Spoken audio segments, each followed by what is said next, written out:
Mesdames, Messieurs, bonsoir. Bienvenue à toutes et à tous dans cette édition d'information sur la télévision Labari. Nous sommes dimanche 12 mai 2019. Bonne rupture après cette 7e journée du mois béni de Ramadan. Et comme vous le savez, chaque soir, nous vous proposons des conseils pratiques, des éléments sur ce mois béni de Ramadan. Aujourd'hui, nous vous proposons les conseils de l'imam Ali Ben Salah sur l'importance du partage pendant ce mois béni de Ramadan. Le meilleur des musulmans, a dit le Messaïd de la sallallahu alayhi wa sallam, ou du moins le croyant le plus aimé par Allah est celui-là qui est au service des autres.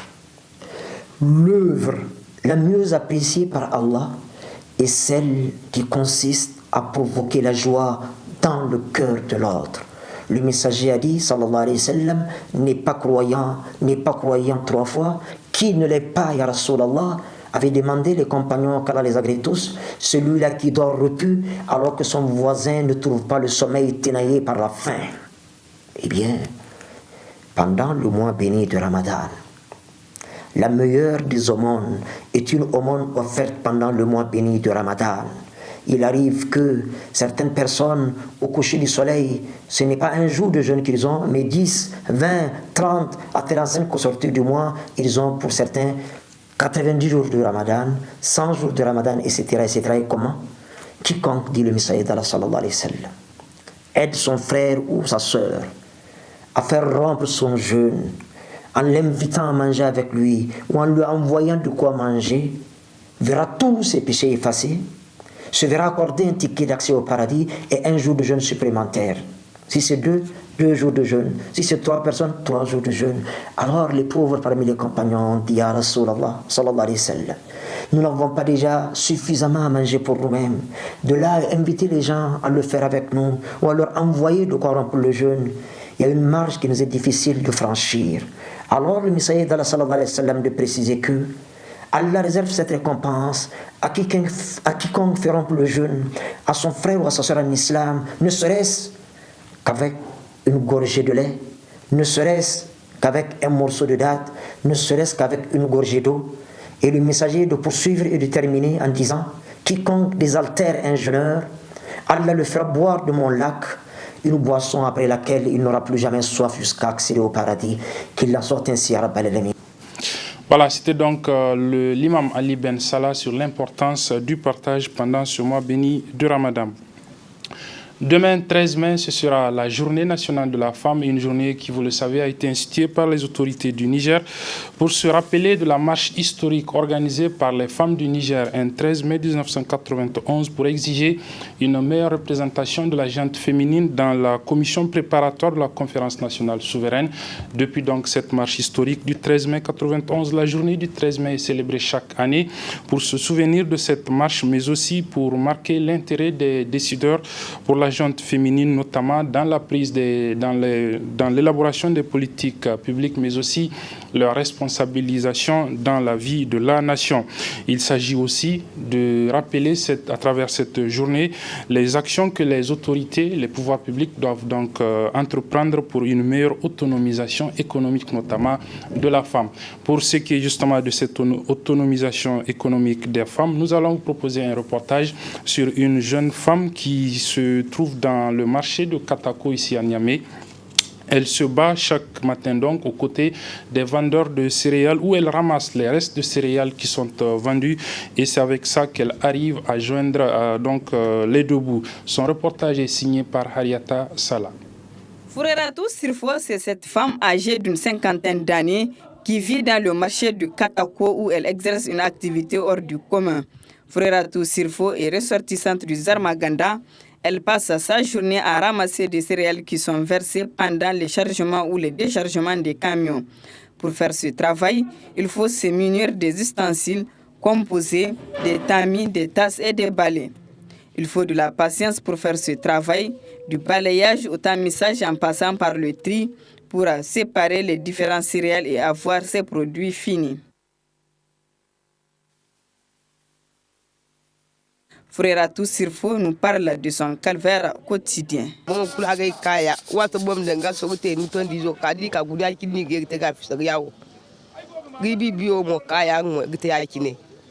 kadam funa ben kala mulu wen tizi ngene ya kino bogotasi ngene ya zari ga han fon boguti hin kan fon ti hinza ni botel sai mo boguti ta kan foya an fo mo ba fo barsulwa ala dai no na yi gan sambute da hala bani ga kalbo kan fatau ke hinne ilo fatau ki man kan ni fatau ki zai gono hale kan dai zai mo gono agwanda tabi walla gwanda igo di ba yi ku yanda mati jangai walla gwanda tabi an fo hal bogu ye ka to ala an siman si di wai na sai wallahi oh me igne di du yi ko de wali waya mi oh me gonyi ko ka de igne di sai. Ce travail exercé par ces femmes fait le bonheur des revendeurs de céréales pour qui elles rendent l'endroit propre. Sai suka suna shara suna gyara suna samu abinci kuma su sa gyara murin mu dan ta kwasa ne sun kaza zage shi ba za su tuda shurin ba sai su kai bola su samu abincin nan kuma su kai bola su gyara mu da wuri mu muna jin dadin gaskiya saboda da muna ta sun ka taima sai mu ga ba mu jin dadin abin ko lokaci ayi ruwa ya abinci na wace a ƙasa shara ba sai mu ga ba mu jin daɗi sai da dami mu dai suna taimaka kwarai dan su mu suna almeri mu kai sunan katakon inda wanda ya wace suna almeri suna ka share mu na wuri. Au moment où est célébrée la journée nationale de la femme, Freratou Sirfo dit ignorer cette fête car elle n'a jamais entendu parler d'elle. Alors les femmes qui crient haut et fort au nom de ces femmes pour leur promotion ou leur autonomisation, est-ce que Freratou Sirfo peut compter sur vous pour un lendemain meilleur?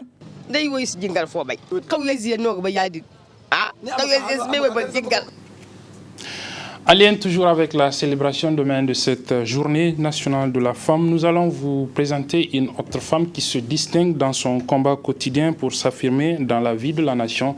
C'est une première, elle s'appelle Kadi Jubo. Pour s'affirmer davantage, elle a décidé à elle seule de créer son propre village et le village porte son nom, Kadi Kwara, le village de Kadi. C'est un village qui est situé dans la commune rurale de Kirtachi, c'est dans le département de Kolo. Le portrait de cette femme et donc de son village, c'est toujours avec Harriet Sala.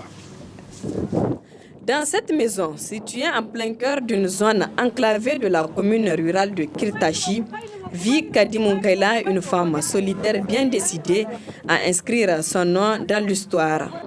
Pour se forger une adresse, elle a baptisé sa maison Kadi Kwara ou la résidence de Kadi, située à 85 km de Niamey et à 15 km de Kirtachi, dans le département de Kolo.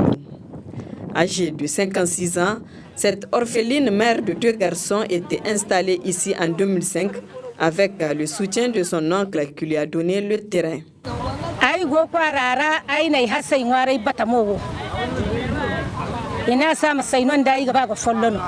J'ai demandé à mon oncle, il m'a donné cet endroit.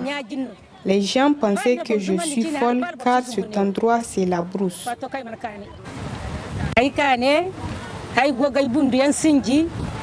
J'ai construisé ma maison quand le chef de canton de Kirtachi en passant m'a vu et me demanda ce que je faisais dans cette brousse.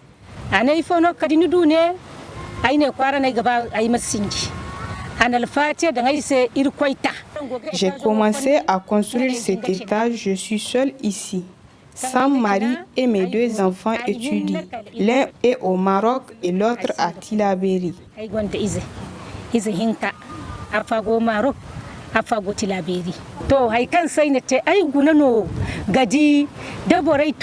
J'ai décidé de créer mon propre village car c'est du jamais vu chez les femmes.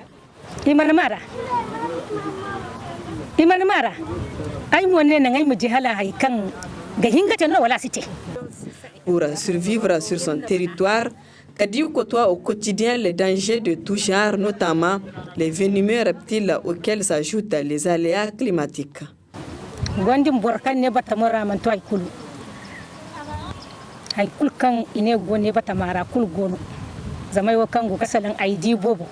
Par le passé, je vivais avec des serpents et autres mystères. J'avais l'habitude de dormir dans la même chambre avec les serpents et les tuer au petit matin. À l'occasion de la Journée nationale de la femme, une équipe de la télévision Labari a rendu visite à cette femme exceptionnelle. Contrairement à ce qu'on peut penser, Kadi n'est pas une paria. Nous l'avons retrouvé baignant dans la chaleur humaine d'un groupe de femmes des villages satellites qui voient en elle une vraie philanthrope. Les enfants apprécient beaucoup le service que leur rend Kadi. Elle leur donne à manger, nous la remercions beaucoup. Kadi se bat au quotidien pour notre bien-être. Elle fait de son mieux pour nous aider. Si elle arrive à avoir des dons, Kadi nous le distribue. En jouant sur des relations, Kadi a réussi à construire une école dotée d'une cantine sur ses terres et à forer un puits. Autant d'infrastructures qui profitent aux populations environnantes. Elle a également érigé une mosquée où convergent des fidèles tous les vendredis.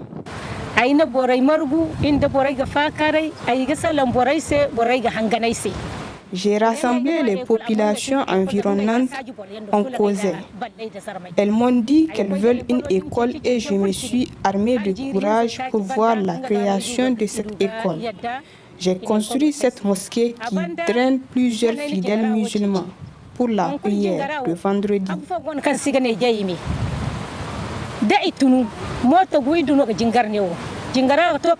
Mais cette femme amazone n'est pas restée là.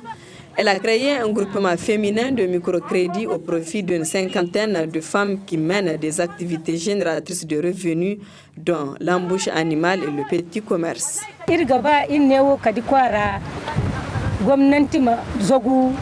Je demande au gouvernement de penser à nous, surtout les Peuls et les Touaregs qui sont aux alentours de Kadikara, parce qu'ils souffrent énormément. Moi, c'est pour ces populations que je suis en train de lutter. Par rapport à l'école aussi, je demande le soutien de tous.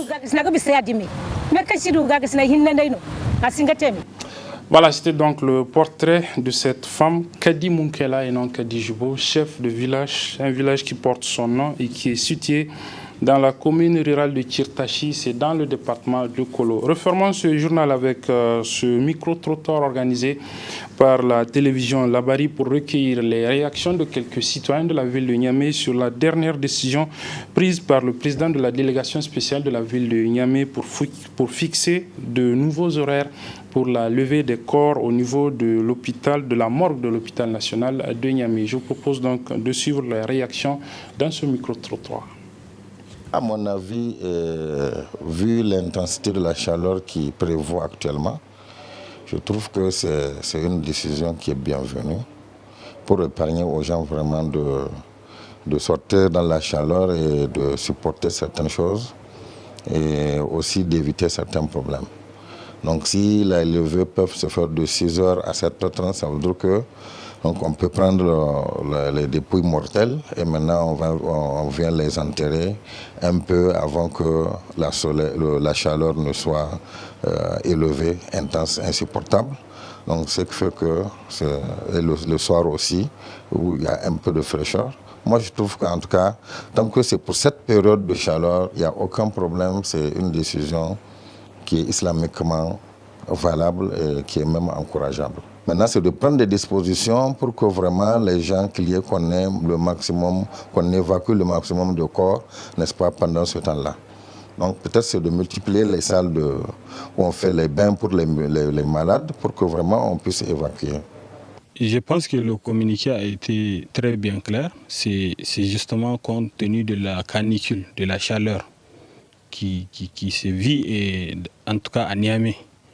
45 degrés au-delà, c'est très difficile, même en dehors du mois de carême. Vous savez, nous nous rendons tous les jours presque, chaque semaine ou chaque mois, au cimetière pour les enterrements. C'est très difficile, c'est insoutenable. C'est une bonne chose, nous l'apprécions, nous pensons que ça n'a rien à chercher ailleurs, une autre raison. En tout cas, c'est la chaleur. Le mort et l'honneur qu'on peut lui accorder, c'est de l'enterrer le plus tôt possible. Et nous pensons que si on a choisi 6 heures, on est déjà sur pied, on a fini nos prières. C'est une bonne chose qu'on l'enterre le plus tôt possible. Inch'Allah, nous pensons que c'est une bonne initiative, nous l'apprécions et nous allons gérer. Et c'est une mesure, je crois, qui ne va pas durer, c'est juste au moment de la canicule. Au fur et à mesure, on verra les insuffisances du communiqué, on aura à corriger. C'est ça la vie, l'œuvre humaine n'est jamais parfaite. Je pense bien qu'eux aussi, quand ils verront qu'il y a des insuffisances un peu partout, ils vont corriger. Il y va pour tout le monde, c'est pour tout le monde. Hein. C'est aujourd'hui vous, demain ce serait une autre personne. Voilà, c'était donc quelques citoyens interrogés par rapport à la décision prise il y a quelques jours par le président de la délégation spéciale de la ville de Niamey pour fixer de nouveaux horaires pour la levée des corps au niveau de la morgue de l'hôpital national de Niamey. Et c'est sur ce que se referme cette édition, mesdames et messieurs. Merci de l'avoir suivi. Merci aux équipes techniques et rédactionnelles qui m'ont aidé à la présenter. Les programmes se poursuivent sur la télévision. Au revoir.